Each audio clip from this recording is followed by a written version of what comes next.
What shall I start with?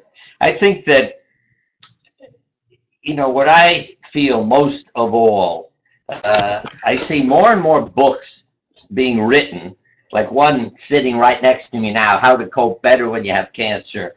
Another one is sitting on another counter. That everybody, almost everybody, who develops it then wants to write a book. And my sense is that we keep repeating what's been written. I'm not saying not modernizing it so it's easier for people to understand, but the sad part is, why didn't you know all this ahead of time? Why do we have to have a disaster and then say, oh, look what I learned from having cancer, I'm going to write them and I'll help everybody? But the book's already been written. I mean, I'm one of the persons who wrote two, but I go back 25 years or so. What I was learning from our support groups, what I call survival behavior, that something that isn't taught to doctors. And that's the sad part. That if you develop a threatening illness, went to a doctor's office and they said, yes, here's medical treatment, but here's also something I want you to read and look at so you can make personal changes and help yourself to be a survivor. And that's the part that I began to realize. And I may add, there were plenty of books written about that too, from Army veterans to others who noticed survivor personality in certain men, with a sense of humor and a whole host of other things, but that they were more likely to make it through all the difficulties than others. And I'd say, get out there, don't wait for a disaster. As Hemingway said, the world breaks everyone. Some of us become strong at the broken places. Don't wait for a disaster to make you into a strong person and then say, oh, now I'll write a book. And I get more letters in the mail that are, well, as one woman said, my life is now AC and BC, before cancer and after cancer, how she lives. A lawyer writes, and he had a 5% chance of being alive for 5 years, and he's alive and well now. And his doctor, that was interesting. In his letter to me, he said, I asked my doctor, do you want to know what I did? Doctor said, no. I asked my radiation therapist, another doctor, do you want to know? No. The nurse and the social worker asked me, what did you do? I want to put it in the record. And so I'd say, go out and read and learn ahead of time so that you don't really feel the need to write another book. I know we're all trying to help people. I'm not saying it's wrong. But I have no problem putting in the beginning of my book, I don't have anything new to say, but I'm trying to say it in a way that, can make it practical for you and to learn from. And another word that's a key to me is the word potential. I love quoting Ernest Holmes, who said, what if Jesus was the only normal person who ever lived? And I loved that sentence, and I'm sure he was smiling when he wrote it. But you see, what we're learning is why also about survival is there's incredible potential, well, in all living things. I always say, people get mad at me when I say God loves bacteria, but bacteria are able to alter their genes and resist antibiotics. Who put that in? Okay, and viruses and plants and all these survival mechanisms are built in, and they're built into us too, but we have a problem. We do a hell of a lot more thinking and then affect our body through our thoughts. So we resist literally getting better due to our fears and problems and a whole host of other things, while other people, or creatures are not worrying about it.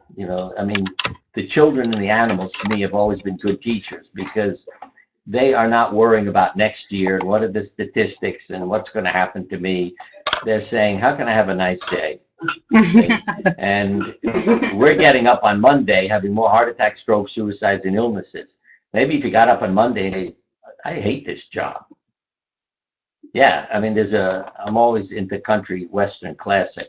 Take this job and shove it. That's the lyrics in a song. Say, don't wait till you develop a life-threatening illness and say, I'm not going to work today, or I'm going to take a new job and do what I wanted to do and not have a life that's imposed upon me.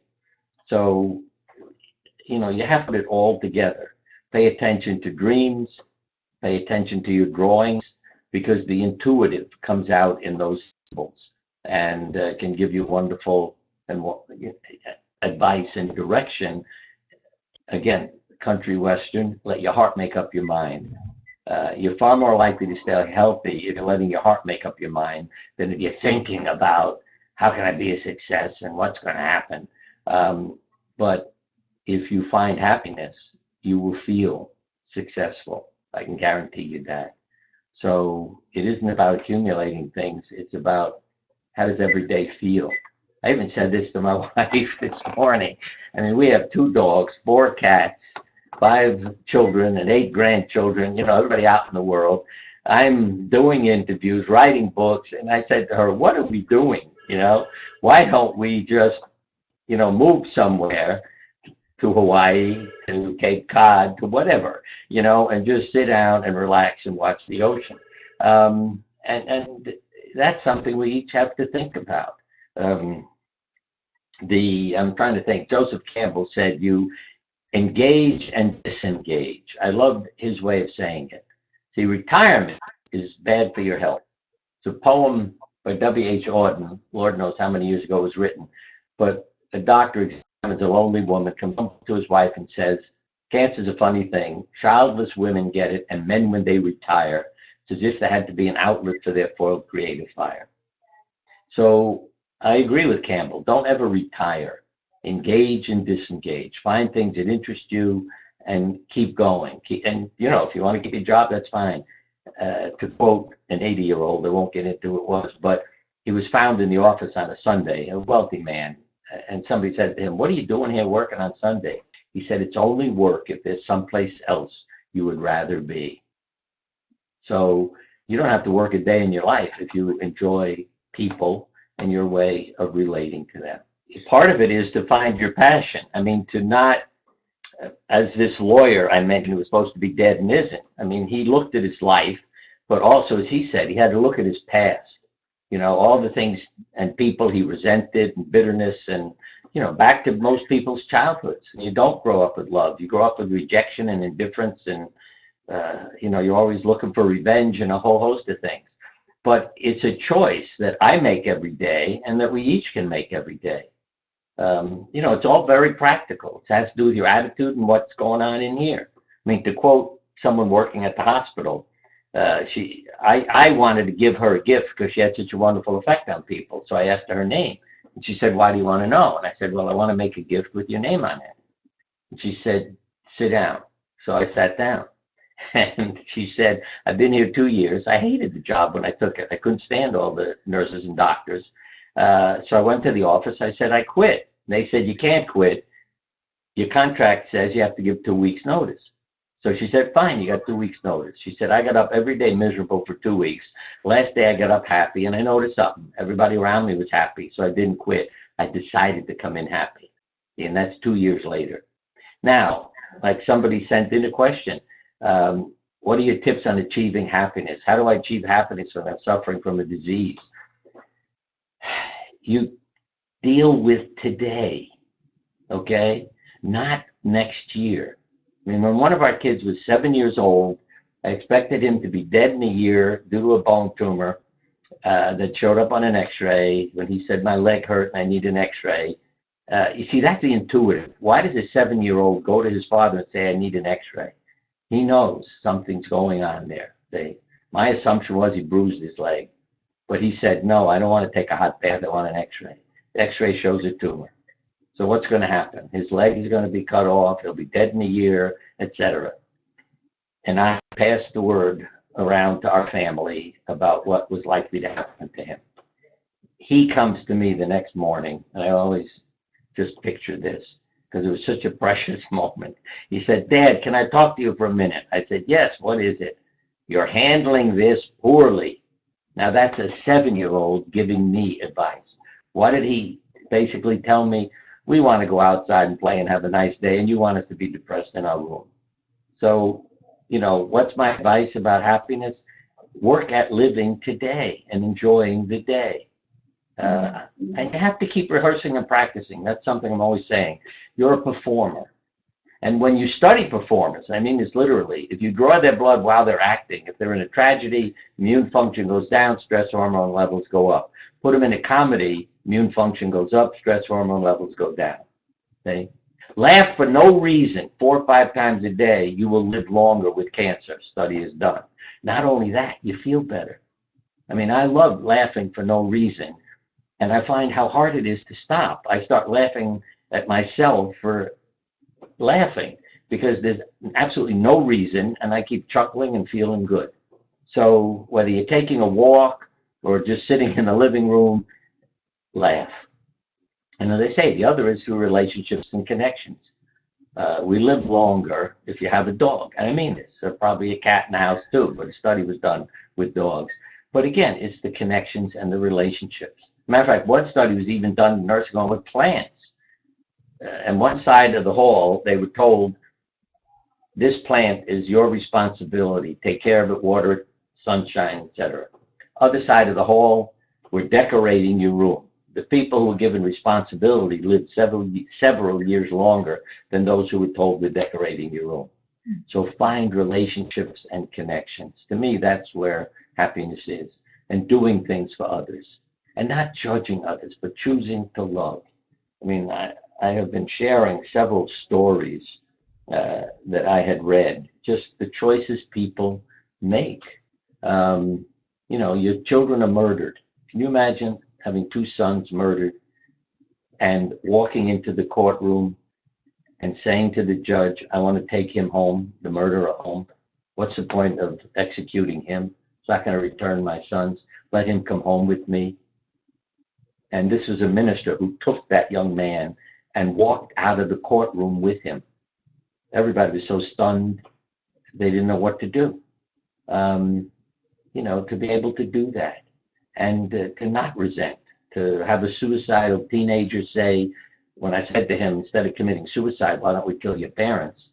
And I said it seriously, you know, said I can get you a gun, you can kill your parents, because they had sexually abused him and he had AIDS. He said, no, I never want to be like them. It's another, you know, he's choosing to love and what it does for you and the happiness it then brings you.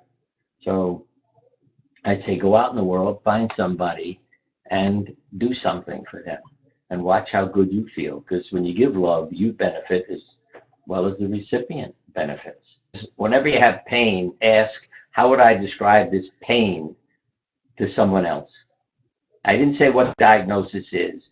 I said, how would you describe the pain to someone else? Okay?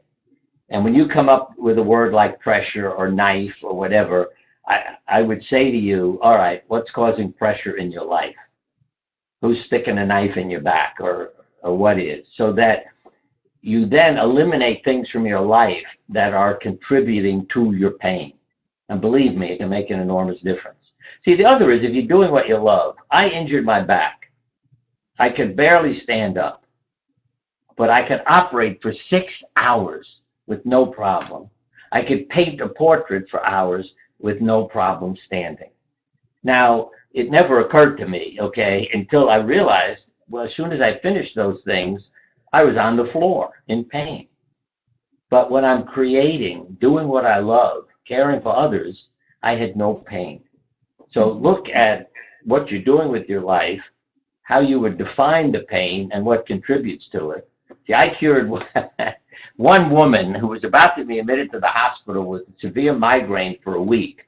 When I said, what is the pain like? And she wasn't even my patient, but I happened to be in a neurologist's office to talk to him and was trying to help her with meditation and to relax her before she went to the hospital. What is the pain like? Pressure. When we dealt with the pressure in her life, turned out to be her marriage. Her headache disappeared, and she got up and went home. Okay? So look at all those things. Also, keeping people around you, relationships, connections. You will feel much less pain if you're surrounded by loved ones. And that's important to ask for and do. And another that takes courage, Joseph Campbell also, Nietzsche said, love your fate. And Joseph Campbell said, what he's telling us is, when you're going through hell, ask yourself, what am I to learn from this? Now that helped me. As a doctor, we have medical problems, in my family too. But you see, if I play the doctor, I'm a pain in the butt. Take this, do this, I'm prescribing. But when I read that sentence, see, what am I to learn from this? Because it's painful to have loved ones be ill. The message came back, you need to learn about compassion. They basically stop being the doctor and try to be a caring nurse. That's how I image it. So as soon as the people who aren't well start saying to me, I need this, I need to do that, can you get me this? Instead of my saying, you need to get up and exercise, so you go get it. It's, you go get it, you hand it to them, they feel good, you feel good, you end up with a hug and a kiss, and it's so different. So love your fate and ask, what am I to learn from this? Now look at it in this way, okay? I'm not trying to criticize. Because a friend of mine said to me one day, when you're hungry, you get upset. I said, no, I get something to eat. She said, Bernie, then ask yourself what nourishment you need in your life, you see. And that also has been very helpful to me. So you can say, I'm depressed. Okay, what would nourish you so it could help eliminate the depression? And in that way, as I said, you don't get depressed about being depressed because you use it. I often hold up should have had it here because we have the camera, a piece of paper with a black dot on it and say to people, what am I holding in my hand? If they only focus on the black dot, I point out to them, I'm holding a piece of paper. See, the healthy answer is you're holding a piece of paper in your hand with a dot on it. But if you only focus on the blackness in your life, you're going to have a lot of problems. And again, my country western lyric, I'm a chunk of coal, but I could be a diamond someday.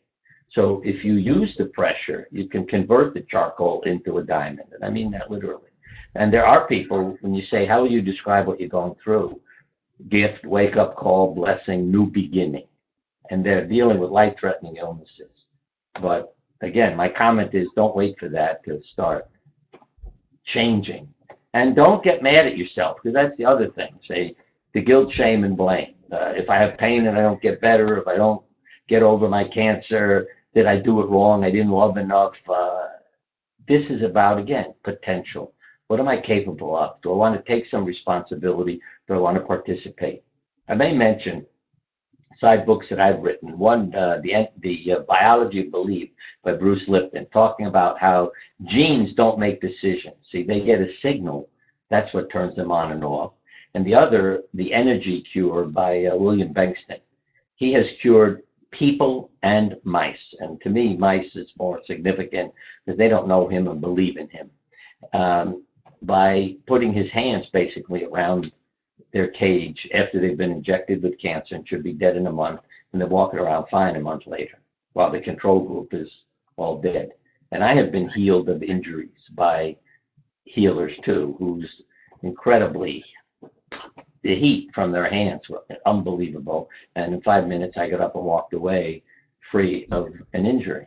So keep your minds open to these potentials. Read these things, attempt them. And let me add this about the mind too, that people who, due to medical errors, thought they were being treated with chemotherapy, radiation, even surgery. I mean, we know you can make an incision in somebody, close up the skin, and they think they've had surgery and they wake up feeling better. And you haven't even done anything except made a cut. But these people, due to poor repair jobs or mistakes, did not receive treatment. But the doctors treating them did not know that they weren't being treated. See, that's the part that these doctors didn't understand. Because when they told me their story and how terrible they felt having not treated people, when they're inspecting the machine, checking, and suddenly they realize they haven't done anything, I said, you don't know what you're telling me. They said, what do you mean? I said, you'd have to be an idiot to not know you weren't treating people. So they had tumor shrinking and side effects because they thought they were being treated. And I mean, their eyes sort of pop out of their head when they realize, oh, that's why I didn't realize that I wasn't treating them. So I'd say, again, incorporate your mind into what you're doing, okay? And visualize what you want in terms of success It can be going to the hospital. It could be asking for a raise from your boss. It doesn't matter. But picture it 4 or 5 times a day for a week. Then go. And your body thinks everything will work out because you've been picturing that. So it has a very different response to the stress of the situation and to the operation and everything else. There's one other thing here about if you don't have enough money to stop working, then how to remain happy. As I said, the decision to be happy is yours. All right? Now, if something's threatening your health, my comment is eliminated. If you said, my job is killing me, all right, or my marriage, my husband's threatening my life, then get the hell out of there. But if it isn't, bring love in. Say, go to work and say, let me see how I can give love to the world. If you meet people, you have an opportunity to be happy. I mean, I worked at Subway because one of our sons ran a franchise. I loved it. Why? Because I had power over the people. They would come in and say, I'd like a sandwich. I'd say, fine, I'll make you a sandwich if you answer a question. What's your question? How would you introduce yourself to God? What's the best day of your life? Who's the most important person in your life? And we get into really philosophical questions, stress, and a whole host of things. Nobody ever complained. Therapy ensued. And I had a wonderful time. It wasn't about making the sandwich. It was about talking to people. Now, if I don't like people, I got a problem because it doesn't matter what job I have. I got to deal with people. I mean, one veterinarian, when I said to him, he was my patient, I'm going to quit medicine. I can't take the stress and the emotion, and I'm going to go to veterinary school. He said, don't. I said, why not? Because people bring the pets in. And he said, you need to treat the people. Say, help people live. That's it. And if you help somebody, you'll feel better. Oh, and there's one other thing there, the carefrontation. That was to confront the people I cared about. See? Because if you come in whining and complaining, this is United States Marine survival. Don't whine or make excuses. See, if you come in and tell me I got the worst husband and the worst children and I had the worst parents and I live in the worst neighborhood, yeah, I'm going to confront you and say, you can leave. You know, but some people need an illness and need their troubles in order to get attention. So I let people know I love you, but I'm not going to let you be the victim forever. I'm going to confront you and show you you can make changes. Okay? And when they know that it's coming from a place of love, that does help redirect them and get them to change themselves, realizing that they are worth something because I cared about them. Talked about and wrote about was a retiring landscaper. And to make a long story short, he developed an ulcer, which they thought was stress, but turned out to be cancer. When I said, we can get you right in the hospital, he said, no, gonna go home, make the world beautiful. It's springtime. When I'm done, I'll come back for surgery. We operate, I can't cure him. You need more treatment. No, it's still springtime. I'm gonna go home, make the world beautiful, so when I die, I leave a beautiful world. He died at age 94 with no sign of cancer. See? Wow. Now, Wow. I have path reports, if you know what I mean, pathology. We know he had cancer and he wasn't cured. And that's the kind of thing, you see. Now, I mean, all these stories come back. Man is getting close to death. He said, I want to die in the mountains of Colorado because it's so beautiful there. I said to the family, call me, I'll come to the funeral. A year goes by, no phone call. I called them, really angry, because they have ignored me. And he answered the phone, and he said, it was so beautiful here, I forgot to die. Now, there are people in Colorado who need to move to Florida, okay, because they say, why did it help him? I don't understand. But it's him. I know millionaires who have taken their ties off and canceled the dress code at work. That's why I can't wear a tie anymore. Every time I think of it, I hear him saying, I was told I had 2 months to live. I thought, what's the point of wearing a suit and tie? So he told everybody at work, he had a big company, dress in however you want, doesn't matter. And he lived over 5.5 years. Okay? So it's just, and believe me, he taught a lot of people things about living, including his doctors. So it's for all these people, it was, again, doing what felt right for them, what made them happy, and then the side effects. See, that's why Mother Teresa put it in a way that I find helpful. I will not attend an anti-war rally, but if you ever have a peace rally, call me. Okay? So when you focus on the enemy, be it your parents, your disease, or whatever it is, who have treated you, look where you're putting your energy. But if you said, how can I find peace? How can I heal my life? Then you will derive all kinds of benefits, from the physical to the emotional. Okay? So focus on healing your life and bringing peace into your life, not just curing a disease and focusing on that all day long. Now, remember this, okay? I didn't say try to not die. I said heal your life. Because in heaven, the bitterest people are the vegetarian meditating joggers. See, they were doing all these damn things so they wouldn't die and they'd stay healthy, and then they died anyway. So do things that make you happy, all right? And that, well, my way of, think about this, all of you. You have 15 minutes to live. Everybody watching this program has 15 minutes left to live. What would you do? Okay. Now, I heard some answers that didn't kind of make sense to me. And when one of our sons said, I buy a quart of chocolate ice cream and eat it, I said, I don't have to worry about you. You're enlightened. And then somebody in the room said, wait a minute, why are you picking on me? What if what I told you was my chocolate ice cream? And I think that's a wonderful way of defining it. What's your chocolate ice cream? So I don't care if you go out and spend it fixing up your garden or giving your family a hug. Find your chocolate ice cream and go and live it. There's only one thing that's immortal. You know what it is, Roxanne? What? Immortal. What? Love. Okay? You want to live forever, love somebody. I mean, there are many stories. The only thing of permanence is love. Love is immortal, makes all things immortal. The bridge between the land of the living and the land of the dead is love. And it's true. I mean, I've seen it in my life that the people who have shared love aren't forgotten. I always call myself a multiple personality.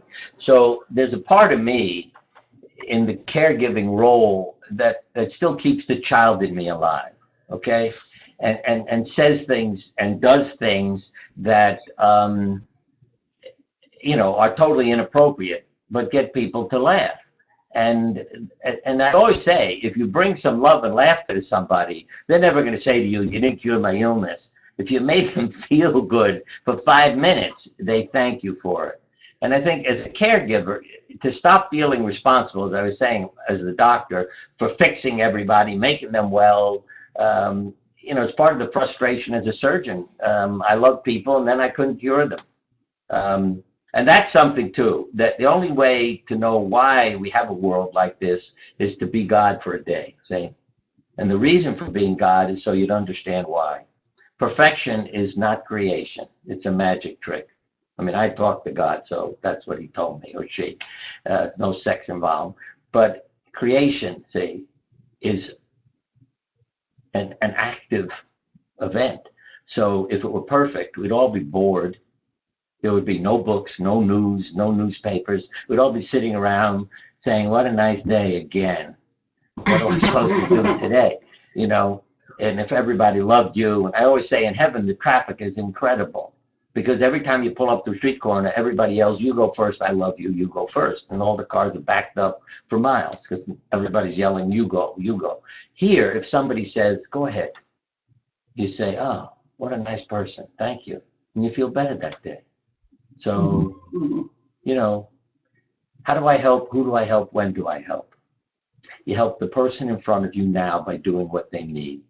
No, let me say this for caregivers too. Put a bandage over your eye and go caregiving. Why? Because then the person who are wounded see that you're wounded too. They don't realize you're not. I mean, I was poked in the back in Stop and Shop. That's where I go for group therapy. By a lady who said, you're the only person in Stop and Shop who hasn't asked me what happened. She had a bandage over her eye. That impressed the hell out of me. Everybody is talking to her because she's got a visible wound. Say, why don't they talk to me? Say, I got troubles too. But if it doesn't show, they don't know if you'll understand. And I find that the people who are most compassionate to me are the ones who are wounded. I often say to people, I know your life history. They say, how do you know? I said, you either had a life-threatening illness, a major loss, or loving parents because of how you just treated me. When I share my wounds with them. And then we have a wonderful conversation because they say, you're right on all scores. It's like, how the hell did I know? But it's because out of their wounds comes this compassion. Mm-hmm. And as I say to the caregivers, just keep asking yourself, what am I to learn from this? And the basic lesson is just to reparent people. That's a word I love. Keep loving them. Mm-hmm. From a suicidal teenager. You're my CD. I said, what the hell are you talking about? I'm a CD. You're my chosen dad. Aww. And from that day on, I say that to people. You want a father? I'll be your father. And as I say, I'll love you. See, it's carefrontation. I don't like what you're doing, but I'm going to love you. But once they feel love, they stop doing what's self-destructive. I did a lot of children's surgery. Let me give you one simple example. A child came in, said, they're teasing me in the locker room in the gym. Can you fix my body?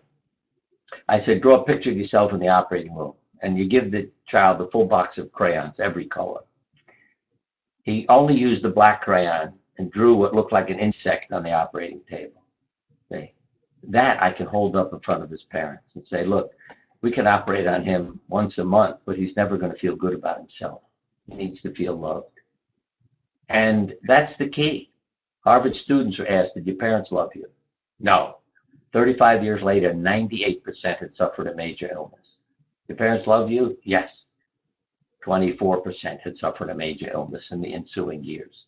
So if the kids feel loved, they have self-worth and self-esteem, then they take care of themselves. Then if you tell them it's no good to be a drug addict to weigh 500 pounds or, smoke 2 packs of cigarettes, they say, oh, then I'm not going to do it.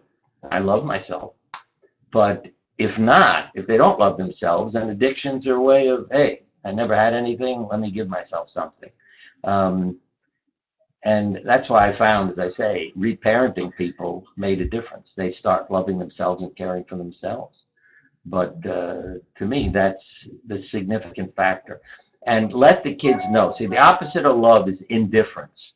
As a father of 5, I wish I was starting over again with what I know today to bring them up. Because they, I had to learn from all our troubles. But when one of them said to me, you don't love me as much as my sister and brothers, I said, what are you talking about? He said, you have 5 children. I don't get 20% of your time. I said, your brother's driving us insane, so he gets 40%. But I gave him credit because he came and complained, you see. He could have stayed in his bedroom at the end of the hall because he never caused any trouble, so he's at the end of the hall, saying, they don't love me. Look where they put me, way at the end of the hall. And my brother's right off the kitchen where, yeah, he's off the kitchen because we need to watch him all the time. But, but if you keep loving, that's, believe me, it all heals, because that same child who was the angel, what I call the angel, ultimately got to be a teenager and all the anger came out. And he was constantly telling us what terrible parents we were, and some of it on the answering machine. So I just kept the tapes of it. And I said that to him. I'm stuck in a drawer somewhere still. And I said, I still have all those tapes. He said, I think you can throw them away now because we have a wonderful relationship. I said, no, you have a son. And someday he's going to call you up and give you hell. And then I'll play these for you. And you'll realize that if you keep loving, you can heal it. So bring the kids up with love. Here, best advice, get a puppy and bring up your child as you do the puppy. Okay? Love, trust, respect, discipline, exercise, all those things, And as I say, not what they're doing, but you love them. That's very different, see? Because I know people who say, my mother's words are eating away at me and maybe gave me cancer. She told me I embarrassed her, I was a failure, I was only dressed in dark colors so nobody would notice me. And my mother's words, gave me cancer. She changed her life when she developed cancer, and let go of what her mother said. but the kids are hearing those things. It's hypnotic. I mentioned that book, Biology of Belief.